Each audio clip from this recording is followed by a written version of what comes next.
The Selfish Crocodile, written by Faustin Charles and Michael Terry. Deep in the forest lived a large crocodile. He was a very selfish crocodile. He didn't want any other creatures to drink or bathe in the river. He thought it was his river. Every day he shouted to the creatures of the forest, "Stay away from my river. It's my river. If you come in my river, I'll eat you all." So there were no fish, no tadpoles, no frogs, no crabs, no crayfish in the river. All were afraid of the selfish crocodile. The forest creatures kept away from the river as well. Whenever they were thirsty, they went for miles to drink in other rivers and streams. Every day the crocodile lay on his great big back in the sun, picking his big, sharp teeth with a stick. But early one morning, the forest was awakened by a loud groaning sound. Something was in terrible pain. The creatures thought that it was an animal caught by a crocodile. But as the sun came out brightly, they saw that it was the crocodile who was in pain. He was lying on his back, holding his swollen jaw, and he was crying real tears. The creatures drew closer, but not too close.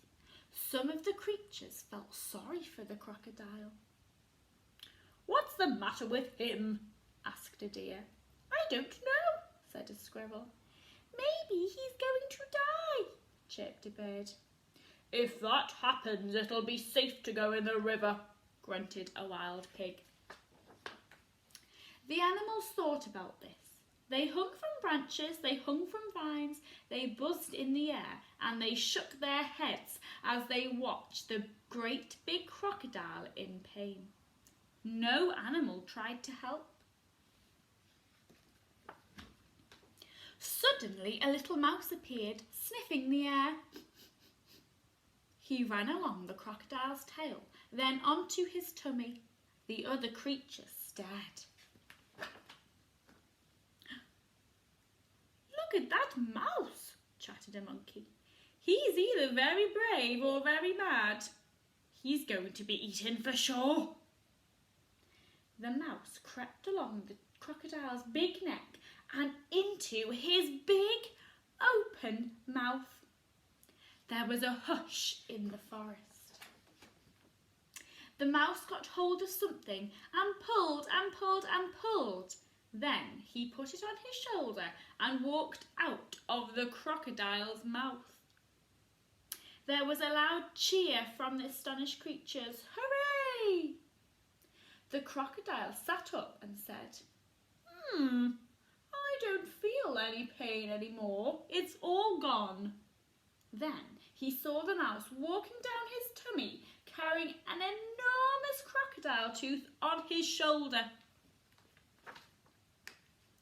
"Your bad tooth was giving you the toothache," answered the mouse, turning around to the now smiling crocodile. "Do you want it back?" "Oh, no. Get rid of it. And when you've done that, come back. I'll have a present for you." The mouse went and buried the bad tooth under a tree, and when he returned, the crocodile had a nice juicy nut waiting for him. As the crocodile watched the mouse eating the nut, he said to him, "You were very clever getting rid of my toothache, and kind too. I am so grateful. But what shall I do if my toothache comes back?" "Don't worry, I'll help you take care of your teeth," answered the mouse, nibbling. Soon the crocodile and the mouse were the best of friends. And one day the crocodile sent all the animals an invitation. "Please come to drink and bathe in the river. I won't hurt you. The river belongs to us all," he said. The creatures weren't afraid to drink and bathe in the river anymore. Although the crocodile was sometimes snappy, they grew to love him. And soon the river was full of fish and tadpoles and crabs and crayfish.